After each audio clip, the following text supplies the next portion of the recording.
Hello guys, today we are now going to discuss on Mesolithic ages. Mesolithic age. First আমরা কি দেখছি যে আমরা as a chart according to the time age আমরা দেখতে পাবো প্যালিওলিথিক এজ যখন আপার প্যালিওলিথিক এজ এন্ড হচ্ছে দেন তারপরেই মেসোলিথিক এজ আসছে। প্রাগৈতিহাসিক যুগের দ্বিতীয় পর্যায়টি মেসোলিথিক এজ বা মধ্যপ্রস্তর যুগ নামে পরিচিত ছিল। এই সময়টাকে কিভাবে আমরা আইডেন্টিফাই করতে পারি? চতুর্থ হিমযুগের অবসানের পর পৃথিবীর ভূপ্রকৃতিতে আমরা একটা বড় ধরনের চেঞ্জ দেখতে পারবো, একটা ক্লাইমেটিক চেঞ্জ দেখতে পাবো। এই সময় কি হয়, ওই প্রকাণ্ড বরফের আস্তরণ গলে যায়, ফলে সমুদ্রপৃষ্ঠের উচ্চতার পরিবর্তন দেখা যায়। এবার এই পরিবর্তিত যে এই ক্লাইমেটিক চেঞ্জ হচ্ছে, বরফ গলে গিয়ে জল হচ্ছে, সমুদ্রপৃষ্ঠের উচ্চতার চেঞ্জ হচ্ছে, এর ফলে কি হয়, এই ওয়েদারের যে র্যাশনাল চেঞ্জ এতে অ্যাডজাস্ট করতে না পেরে পুরাপ্রস্তর যুগে যে সকল পশু ছিল, আমরা দেখে নিচ্ছি ম্যামথ, অন্যান্য পশু শিকারী যারা মানুষ ছিল, তারা কিন্তু হারিয়ে যাচ্ছে। বরফ যুগের পর মানুষ নতুনভাবে আবার প্রকৃতির সঙ্গে নিজেদের সম্পর্ক তৈরি করার চেষ্টা করে। মানব সভ্যতার ইতিহাসে এই সময়ে সংস্কৃতি মধ্যপ্রস্তর যুগ, মানব সভ্যতার ইতিহাসে এই সময়ে সংস্কৃতি মধ্যপ্রস্তর যুগ নামে পরিচিত, আমরা এইটা জানতে পারি। এবার কি, এই যে মেসোলিথিক এজের যে কীভাবে উৎপত্তি সেটা তো আমরা বুঝলাম। এবার আমরা দেখব যে এই মেসোলিথিক কথাটা কোথা থেকে এসছে। পুরাপ্রস্তর যুগ এবং নব্যপ্রস্তর যুগ। নব্যপ্রস্তরটা আমরা পরে আরও জানতে পারবো, কিন্তু পুরাপ্রস্তরের পর আর চার্ট ওয়াইজ আমরা দেখতে পাই যুগকে তিনটে ভাগে ভাগ করা হচ্ছে: পুরাপ্রস্তর, মধ্যপ্রস্তর আর নব্যপ্রস্তর। এই মধ্যপ্রস্তর এর ইংলিশ হচ্ছে মেসোলিথিক। এ কথাটা হচ্ছে গ্রিক শব্দ মেসো, গ্রিক শব্দ এসো কথার অর্থ মধ্য, আর লিথিক LITHIC লিথিক কথার অর্থ প্রস্তর। এই দুইয়ের সমন্বয়ে মেসোলিথিক কথাটির উৎপত্তি হচ্ছে। পুরাপ্রস্তরের অনুরূপ ব্যবহৃত প্রস্তর হাতিয়ারের বৈশিষ্ট্য, মানে প্রত্যেকটা এজ, এই যে আমরা প্যালিওলিথিক থেকে মেসোলিথিকে আসছি, নিশ্চয়ই একটা ড্রাস্টিক চেঞ্জের জন্য। তো কিসে চেঞ্জ আসছে না, একটা হচ্ছে হাতিয়ার, যে জিনিসটা, যে পয়েন্টটা অলওয়েজ ইম্পর্টেন্ট, হাতিয়ারের জন্য চেঞ্জ। আর উৎকর্ষের ভিত্তিতে এই পর্বকে আমরা তিনটে সেকশনে ডিভাইড করতে পারছি। ফার্স্ট কি, এপি প্যালিওলিথিক এজ। সেকেন্ড কি, non geometric Mesolithic age. Non geometric Mesolithic age হচ্ছে অজ্যামিতিক মধ্যপ্রস্তর। অ্যান্ড থার্ড হচ্ছে জিওমেট্রিক মেসোলিথিক এজ, জ্যামিতিক মধ্যপ্রস্তর উপপর্ব।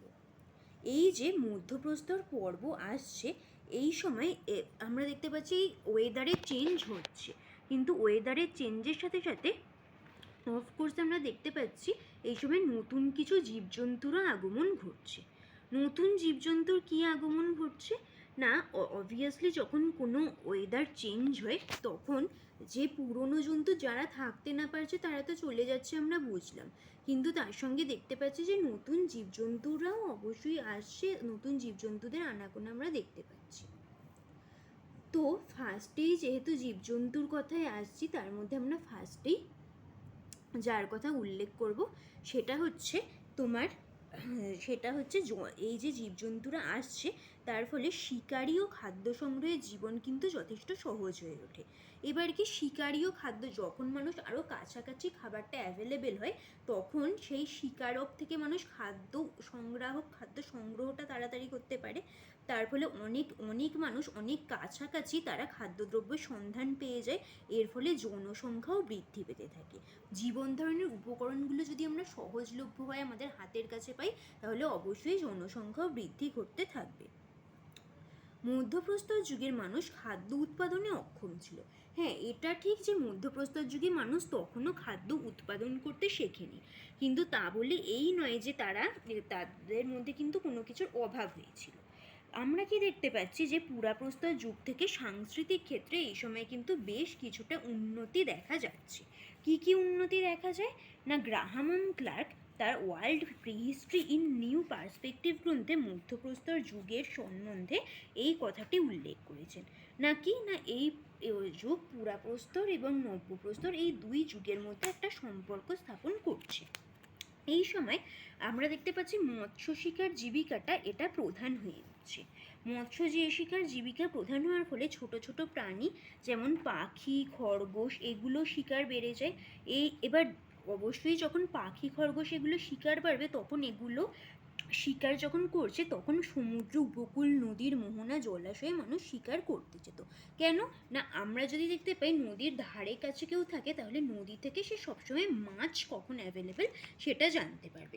তো অবশ্যই মানুষ চাইবে যে আমরা এমন একটা জায়গায় থাকবো সেখান থেকে যে জিনিসগুলো আমরা খাবার চাই সেই জিনিসগুলো সংগ্রহ করা যাতে আমাদের পক্ষে সহজ হয়। তো মধ্যপ্রস্তর যুগের এই মানুষ তাই করেছিল।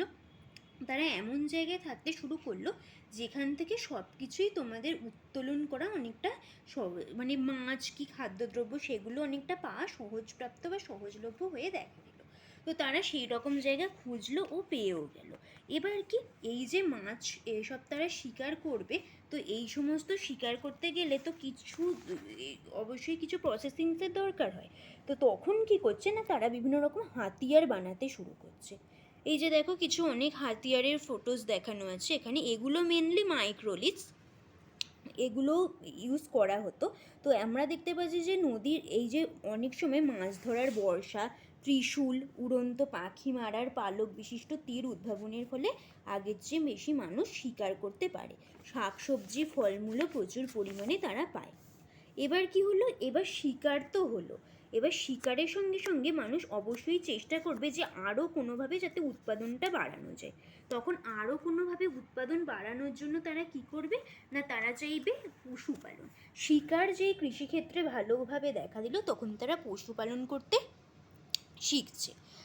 এবার কি, কুকুরকে তারা প্রথম, কারণ কুকুরকে পোষ মানানো সহজ। এই দেখো এখানে কিছু উইপন্সের ফটোস আমি তোমাদের দেখাচ্ছি। এবার দেখো, এবার কি, কুকুরকে তারা প্রথমে পোষ মানালো। প্রথমে কিন্তু তারা গুহাবাসীই ছিল। এবার মৎস্য শিকার অন্যান্য কাজ যখন তারা শিখলো, তারা সমতলে অবস্থান করছে। এবার কুকুরকে পোষ মানানোর সাথে সাথে তারা